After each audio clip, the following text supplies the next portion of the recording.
And welcome to our community. Susie Thomas with you this morning. We are welcoming Deanna Wells from Committed Care Insurance Services. Good morning. Good morning. You always have such good information for us, and none of us knows what we don't know. And then we sit down with someone like you and we realize how very much we don't know. So thanks for being here to enlighten us a little bit. For one thing, it's funny that you're here because open enrollment is closed. So aren't we just out of luck if we don't have health insurance? No, that's why I wanted to clarify for everyone, because there are other options out there for people who are seeking some health care coverage. And that's what I wanted to share today. Okay, great. Well, what are some of those options, Deanna? Well, there are some plans called short-term medical plans, and they actually work very well for people.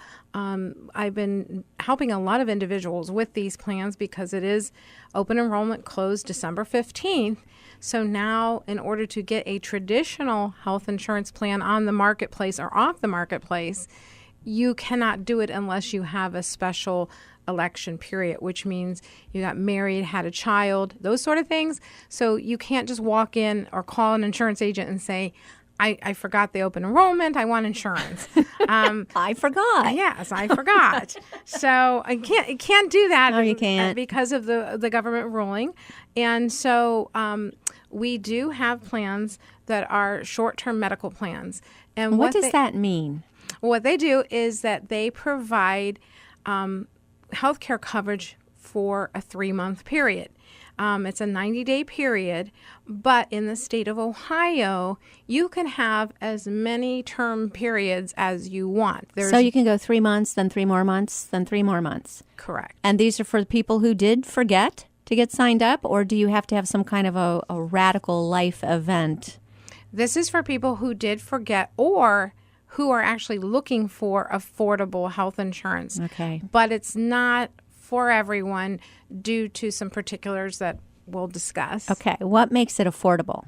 Well, you can get a $1,000 deductible, 80/20 coverage with only $2,500 max out of pocket, meaning worst case scenario, you have to pay $2,500. The insurance company's picking up the rest. And if you are under the age of 30, you get that for about $81 a month. Well, that sounds really good.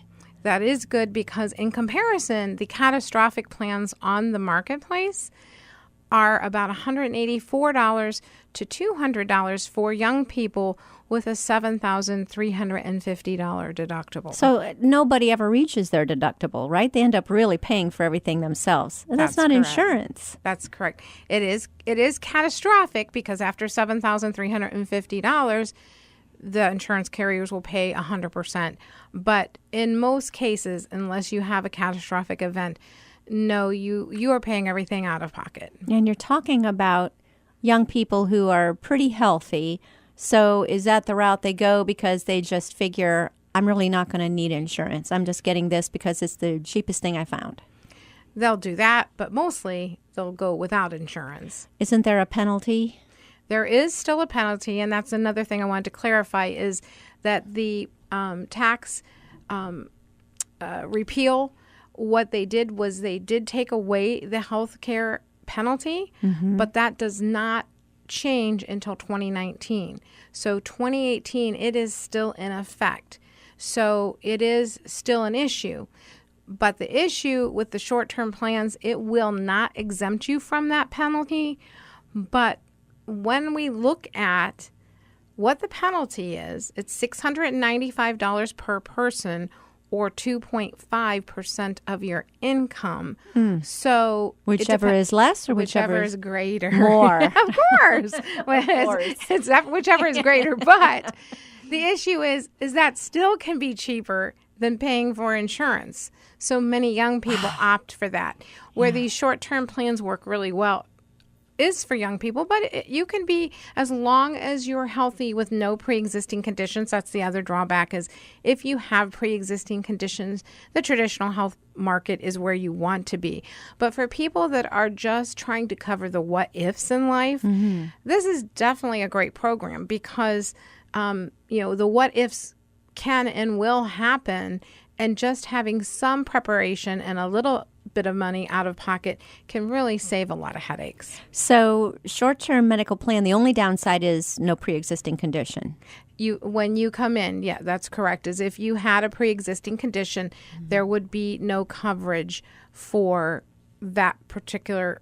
You could come in with a pre-existing condition, but you would not have coverage for that particular condition. Got it. Anything else that comes along, you'd be covered. That's correct. So if you have something under control, then that may not be an issue for you at all. Okay. Very cool. Good to know. Yes. What about someone who happens to be turning 65 at some point during the year and they've missed that open enrollment period? Does Medicare, is that different than the rest of the way this works? Well, that's a whole nother story. Okay. And Committed Care Insurance Services, we specialize in helping people turning 65 understand their options because it's a whole new open enrollment. It's actually an initial enrollment period for the people that are turning 65. And of course, it depends on, are you going to stay working?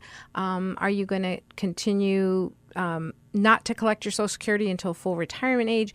We can help you answer all of those questions and help you decide, is a Medicare plan something you need to consider now or down the road? But we help people with that. So how do people reach you, Deanna, for figuring all this stuff out? Well, they can contact us at 330-879-8797. So it just repeats itself. It's 330-879-8797. And we have a website, www.committed2care.com. So that's www.committed2care.com. And that 2 is a numeral 2. That's correct. Got it. All right.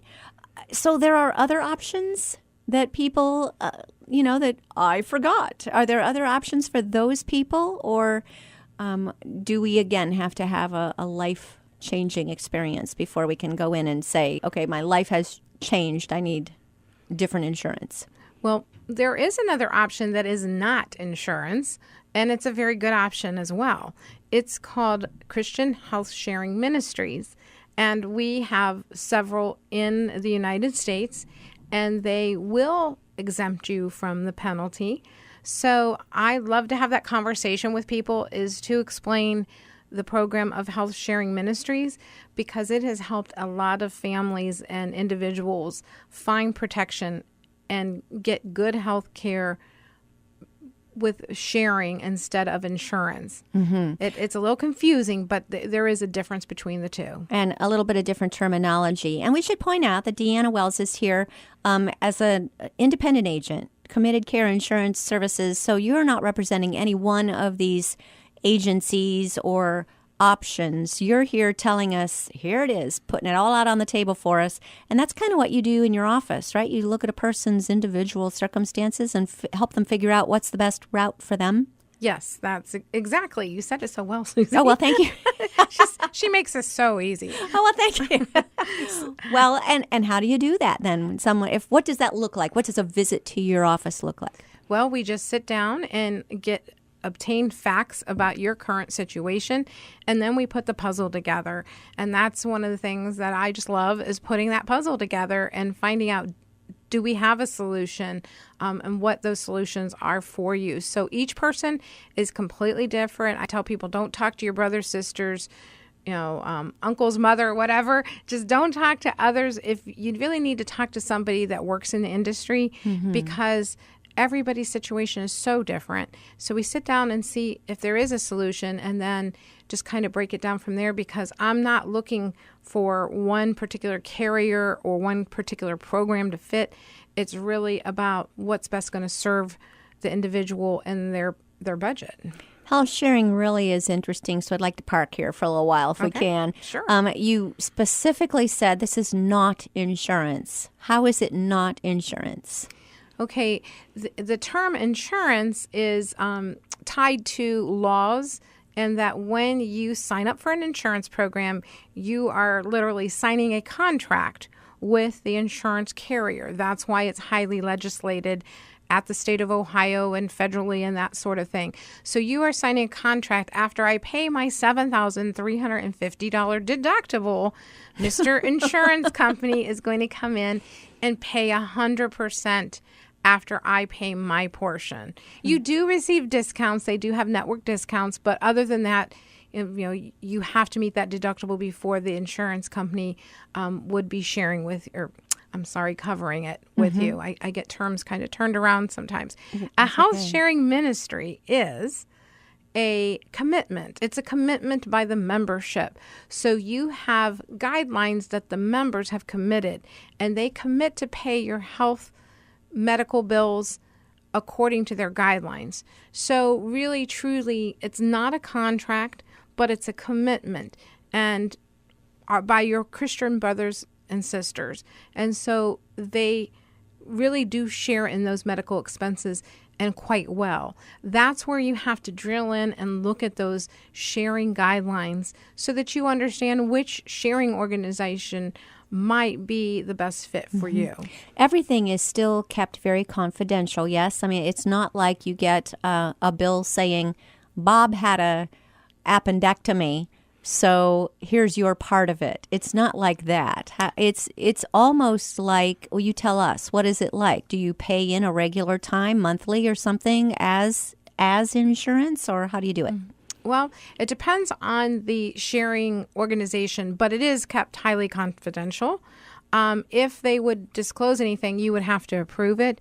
But truly what happens is they collect a monthly share amount, and that usually is either through maybe a credit card or an automatic bank draft. Some of the old school sharing have you send checks, but you would be doing a monthly contribution, and many of them are electronic, so you communicate electronically through the computer, and you might get a first name, but you have no idea where that person lives. They'll just say, you shared with Sue this month, but there is no indication of why you shared with Sue. It just gives you an individual to identify that you can pray for and that you contributed to help her pay her medical bills. Nice. I just love the whole concept of this. Yes. So, and it's everyone helping one another. Yes. But it's a contribution, not a premium. That's correct. That's the other, that's why it's not insurance. It's a contribution. And so generally that contribution is a set amount, but of course, they're open to other contributions, and they can change sometime during the year. But traditionally, I've looked at many sharing organizations, and they pretty much stay the same because they are very well run. It seems to be getting more popular. What is the response of doctors' offices and so forth to more people going the health sharing route as opposed to insurance? It's been very positive. I've spoken with a couple of area providers, and they actually have stated that they are receiving better reimbursement from the health share than they are traditional insurance companies, and they also do not have to jump through as much red tape. That's got to be encouraging. Yes. So it's getting more and more accepted as well at the same time. Yes. All right. Well, I want to find out more about this. So we do have to take a short little break, and we'll be back after these words. We'll be back with Deanna Wells about Committed Care Insurance Services and more on health sharing after these words. You're listening to Our Community.